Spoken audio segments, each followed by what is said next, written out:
அனைவருக்கும் வணக்கம். இன்னைக்கு கேள் நம்பு பெரு புத்தகத்தோட 7வது பகுதியை நம்ம பார்க்க போகிறோம். ஈர்ப்பு விதி எப்படி செயல்படுது அப்படின்றதான் இந்த 7வது டாபிக். ஈர்ப்பு விதி அப்படிங்கிறது ஒரு கணக்கு ஃபார்முலா மாதிரி. ஈர்ப்பு விதிக்கு அதுக்குன்னு ஒரு சில குறிப்பிட்ட விதிமுறை இருக்குது. அதில் ஒரு முக்கியமான விதிமுறை வழியாக தான் ஈர்ப்பு விதி எப்படி செயல்பட போகிறதுன்னு நாம் புரிஞ்சுக்க போகிறோம். அந்த விதி என்னென்னா, ஒத்தவை தன்னை ஒத்தவற்றையே கவர்ந்து இழுக்கும், ஒத்தவை தன்னை ஒத்தவற்றையே கவர்ந்து இழுக்கும் அப்படின்றது தான். எண்ணங்களுக்கு மிகப்பெரிய சக்தி இருக்குது. நாம் ஒரே விஷயத்தை திரும்ப திரும்ப நினச்சிட்டே இருக்கிறதுனால அதை கண்டிப்பாக அடைய முடியும். அந்த அளவுக்கு நம்ம எண்ணங்கள் வலிமை வாய்ந்தது. இதில் நமக்கு எந்த சந்தேகமும் இல்லை. ஏன்னா எண்ணம் போலவே வாழ்வு அப்படின்றத நாம் ஏற்கனவே எல்லாரும் ஏற்றுக்கிட்டு இருக்கிறோம். ஆனால் அந்த அளவுக்கு நம்ம எண்ணங்களோட வலிமையை அதிகப்படுத்துறது எப்படி அப்படின்ற விஷயத்தை நாம் புரிஞ்சுக்கணும். நாம் ஒன்றை ஈர்க்க வேண்டுமெனில் அதற்கு இணையான ஈர்ப்பு சக்தி நம்மிடம் இருக்க வேண்டும். நாம் ஒன்றை ஈர்க்க வேண்டுமெனில் அதற்கு இணையான ஈர்ப்பு சக்தி நம்மிடம் இருக்க வேண்டும். இப்போ நாம் ஒரு விஷயத்தை ஈர்க்க நினைக்கிறோம்னா அதுக்கு தேவையான, அதுக்கு இணையான ஒரு ஈர்ப்பு சக்தி நம்மகிட்ட இருக்கணும். அப்போதான் நம்மளால் அதை ஈர்க்க முடியும். அதை ஈர்க்கிற அளவுக்கு நம்மகிட்ட சக்தி இல்லைன்னா கண்டிப்பாக நம்மளால் அந்த விஷயத்தை ஈர்க்க முடியுமா? முடியாதுங்கிறது தான் பதிலாக இருக்கும். அப்போது அதை எப்படி நம்மளால் ஈர்க்க முடியும் அப்படின்றது தான் இப்போ கேள்வி. ஸோ அதுக்கு இணையான ஈர்ப்பு சக்தி நம்மகிட்ட இருந்தால் மட்டும்தான் அந்த விஷயத்தை நாம் ஈர்க்க முடியும். அந்த விஷயந்தான் ஒத்தவை தன்னை ஒத்தவற்றையே கவர்ந்து இழுக்கும். அப்போது அந்த ஈர்ப்பு விதி நம்மக்கிட்ட எங்கே இருக்குது அப்படின்ற ஒரு கேள்வி நமக்கெல்லாம் மனசில் தோணும். நம்ம எண்ணங்கள் தான் அந்த ஈர்ப்பு சக்தி. ஒன்றை ஈர்க்கும் அளவிற்கு நம் எண்ணங்கள் வலிமை பெற வேண்டும். ஒன்றை ஈர்க்கும் அளவிற்கு நம் எண்ணங்கள் வலிமை பெற வேண்டும். எப்படி அந்த எண்ணங்களை அந்த அளவுக்கு வலிமை பெற செய்ய முடியும் அப்படின்றது தான் நாம் அடுத்ததாக தெரிஞ்சுக்க வேண்டியது. நாம் ஒரு வேலையில் புதுசாக சேர்ந்த முதல் நாள் இந்த வேலையை எப்படி செஞ்சால் சரியாக இருக்கும் அப்படின்னு பிளான் பண்ணுறதுக்கும், அதே வேலையில் ஒரு வருஷம் அனுபவம் கிடைச்ச பிறகு இந்த வேலையை இப்படி செஞ்சால் நல்லா இருக்கும் அப்படின்னு திட்டமிடுறதுக்கும் எந்த அளவுக்கு வித்தியாசம் இருக்குன்னு கொஞ்சம் திங்க் பண்ணி பாருங்கள். அந்த அளவுக்கான வித்தியாசம்தான் நம்ம எண்ணங்களை வலிமைப்படுத்துகிற ரகசியமும் கூட. நாம் ஈர்ப்பு விதியை பயன்படுத்தி வெறும் கற்பனையால் அதை ஈர்க்க நினைக்கிறதுக்கும், அந்த கற்பனையோடு சேர்த்து நம்ம செயலால் முயற்சி செஞ்சு அதில் அனுபவம் பெற்று அப்போது ஒரு விஷயத்தை ஈர்க்க நினைக்கிறதுக்கும் உள்ள வித்தியாசம்தான் அது. நம்ம கற்பனையும் செயலும் முயற்சியும் எல்லாம் சேரும்போது தான் நம்ம எண்ணம் வலிமை பெறுது. நம்ம கற்பனையும் செயலும் முயற்சியும் எந்த அளவுக்கு வலிமையாக இணைகிறதோ அந்த அளவுக்கு நம்ம எண்ணமும் வலிமை பெறுது.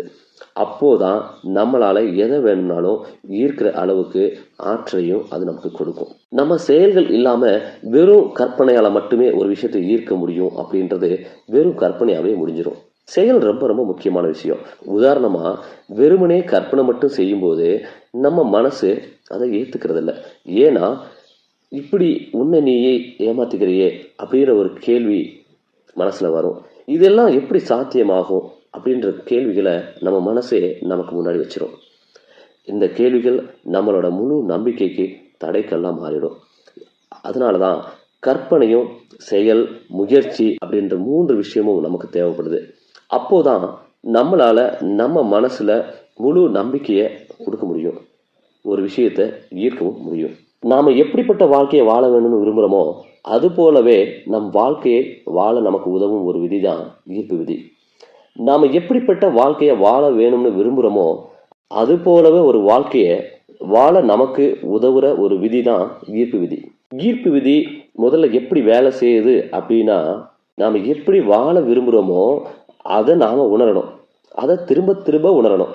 அந்த உணர்வு நமக்குள்ள மேலவங்க நம்முடைய செயல்கள்லையும் அபரிமிதமான மாற்றங்கள் ஏற்பட தொடங்கும். நம்முடைய செயல்களில் மாற்றம் ஏற்படும் பொழுது நம்ம மனப்பான்மையும் மாற தொடங்குது. அதுவும் சாதாரணமாக இல்லை, தாழ்வு மனப்பான்மையிலிருந்து உயர்வு மனப்பான்மையா மாறத் தொடங்குது. என்னால இதுதான் முடியும், இவ்வளவுதான் முடியும் அப்படின்ற தாழ்வு மனப்பான்மையிலிருந்து என்னால நிச்சயமா இதை அடைய முடியும், என்னால நிச்சயமா இதை சாதிக்க முடியும், எனக்கு அந்த அளவுக்கு தகுதி இருக்கிறது அப்படின்ற தீவிரமான நம்பிக்கையை நமக்குள்ள உருவாக்க முடியும். ஈர்ப்பு விதியை சரியா புரிஞ்சுக்கிட்டு பயன்படுத்தினா அந்த நம்பிக்கையை நமக்கு நாமே உருவாக்கி கொள்ள முடியும். ஈர்ப்பு விதியை சரியா புரிஞ்சுக்கிட்டு பயன்படுத்தினா நம்ம மேல நமக்கே அதிகமான நம்பிக்கை பிறக்குது. அதுவும் சாதாரணமாக இல்லை, அசைக்க முடியாத அளவுக்கு நம்பிக்கை பிறக்குது. நம்ம சாதனையாளராக மாற்ற அதுக்கு அந்த நம்பிக்கை உதவுது. அல்லது நாம் செய்கிற வேலையை முழு ஈடுபாட்டோட உணர்வு பூர்வமாக செய்கிறதுக்கான விஷயத்தை அது கொடுக்குது. பரிமிதமான வாழ்க்கையை வாழ்கிறதுக்கு உதவுது. எளிதாக சொல்லணும்னா முழு அறிவோட முழு உணர்வோட ஈர்ப்பு விதியை பயன்படுத்தணும். வரலாற்று பக்கங்களை திருப்பி பார்த்தீங்கன்னா இதுதான் ஈர்ப்பு விதி அப்படின்னு தெரிஞ்சவங்க மட்டுமில்லை, தெரியாதவங்களும் கூட சாதிச்சிருப்பதை நம்ம பார்க்கலாம். உண்மையில் நிறைய பேருக்கு ஈர்ப்பு விதி பற்றி தெரிஞ்சிருக்கல, இருந்தாலும் ஈர்ப்பு விதியை சரியாக பயன்படுத்தியிருக்காங்க. அது எப்படின்னா, அவங்க செஞ்ச தொழிலை அவங்க முழுமையான விருப்பத்தோடு செஞ்சுருக்காங்க. எவ்வளவு சோதனை வந்தாலும் அந்த விஷயத்தை கைவிடாமல் அதே நேரத்தில் முழுமையான ஆர்வத்தோட ஈடுபாட்டோட என்னால் முடியும் அப்படின்னு தொடர்ந்து செஞ்சுருக்காங்க. வெற்றியும் கிடைச்சிருக்கு, சாதிச்சும் காட்டியிருக்காங்க. அந்த ஆர்வமும் ஈடுபாடும் அவர்களுக்கு நம்பிக்கையை கொடுத்துருக்கு, உத்வேகத்தை கொடுத்துருக்கு. அதில் அவங்களுக்கு எவ்வளவு சோதனை ஏற்பட்டிருந்தாலும் அதை கடந்து அவங்களோட செயலால் சாதிச்சு காட்டியிருக்காங்க. சரித்திரங்களில் நீங்காத இடத்தையும் பிடிச்சிருக்காங்க. ஆனால் அவங்களுக்கு இதுதான் ஈர்ப்பு விதி அப்படின்றது தெரியாது. உண்மையிலே ஈர்ப்பு விதி அப்படின்ற ஒரு விஷயத்தையே அவங்க தெரிஞ்சுக்கல. ஆனாலும் அவங்கெல்லாம் சாதிச்சிருக்காங்க, பெரிதாக சாதிச்சிருக்காங்க. ஏன்னா ஈர்ப்பு விதி வெறும் கற்பனையால் மட்டும் கிடைக்கிற விஷயம் இல்லை. அது செயல்படுவதனால, ஒரு செயல்னால மட்டும்தான், செயல்படுத்துறதுனால மட்டும்தான் அந்த வெற்றி கிடைக்கும். ஈர்ப்பு விதி அப்படின்றதே ஒரு செயல் வடிவம்தான். பொதுவாக விதி அப்படின்னு சொன்னாவே அதில் நிறைய படிப்படியான நிலைகள் இருக்கும். இந்த படிப்படியான நிலைகளை நம்ம சரியாக முயற்சி பண்ணி சரியான விதத்தில் அதை செஞ்சால் தான் அதோட முடிவு, அதோட தீர்வு சரியாக வரும். அப்போது அதே மாதிரி தான் இந்த ஈர்ப்பு விதி அப்படின்றதுலையும். இந்த ஈர்ப்பு விதி அப்படின்றது, அந்த விதின்றது ஒரு செயல் வடிவம். அந்த செயலை படிப்படியாக எப்படி செய்யணும் அப்படின்ற ஒரு திட்டத்தோட அதை சரியாக செஞ்சோம்னா கண்டிப்பாக நமக்கு வெற்றி கிடைக்கும் அப்படின்றதுக்கு எந்த மாற்றமும் இல்லை. ஈர்ப்பு விதியோட ஒரு அங்கமே செயல் விதி தான். நமது செயல்களை நாம் நேசித்து செயல்படுத்தும் அளவு எதுவோ அந்த அளவிற்கே நம் வாழ்க்கையும் அழகாகும். நமது செயல்களை நாம் நேசித்து செயல்படுத்தும் அளவு எதுவோ அந்த அளவிற்கே நமது வாழ்க்கையும் அழகாகும். செயல் விதியை பற்றி தெரியாதனால வெறும் கற்பனையிலேயே பலரும் ஈர்ப்பு விதியை முயற்சி செஞ்சு பார்த்துட்டு இருக்காங்க. எதையும் ஈர்க்க முடியாமல் தவிச்சுக்கிட்டு இருக்காங்க.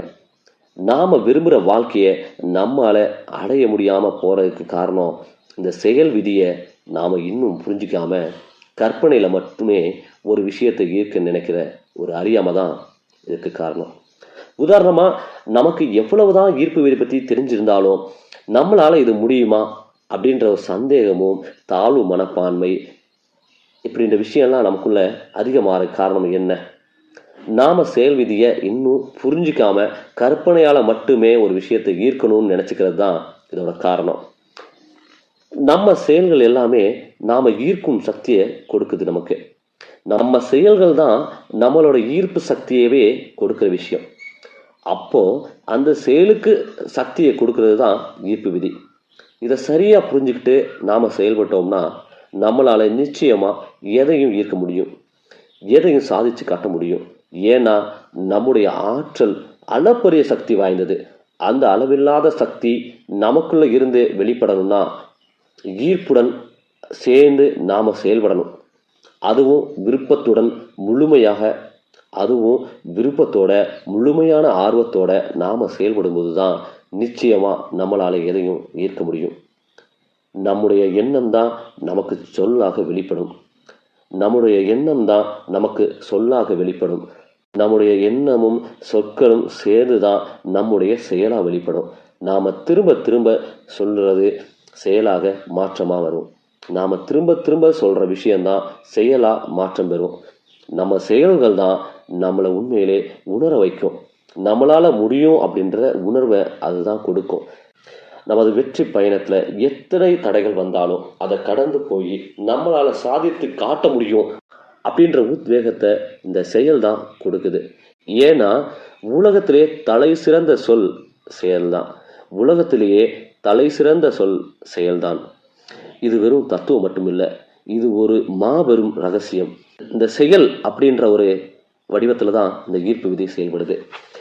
ஈர்ப்பு விதியை செயல்பட வைக்க செயல் விதி மட்டுமல்ல, இன்னொரு விதியும் உள்ளது. இந்த ஈர்ப்பு விதியை கரெக்டாக செயல்பட வைக்கிறதுக்கு இந்த செயல் விதி மட்டுமல்ல, இன்னொரு விதியும் அதுக்கு கூட இருக்குது. அதன் பேர் தான் தேடல் விதி. அடுத்ததாக நாம் காண போகிற நம்ம காணொலியில் இந்த தேடல் விதி அப்படின்றது என்ன அப்படின்றத கொஞ்சம் தேடி பார்க்கலாம். அடுத்த நம்ம காணொலியில் தேடல் விதி அப்படின்றது என்ன அப்படின்றத நம்ம தேடி பார்க்கலாம். அது வரைக்கும் என்னுடன் இணைந்து இருக்கும் அன்பு உள்ளங்களுக்கும் அன்பு உறவுகளுக்கும் நன்றி கூறி உங்களிடமிருந்து விடைபெறுவது உங்கள் கோல்டன் தாட்ஸ் தங்கவேல்.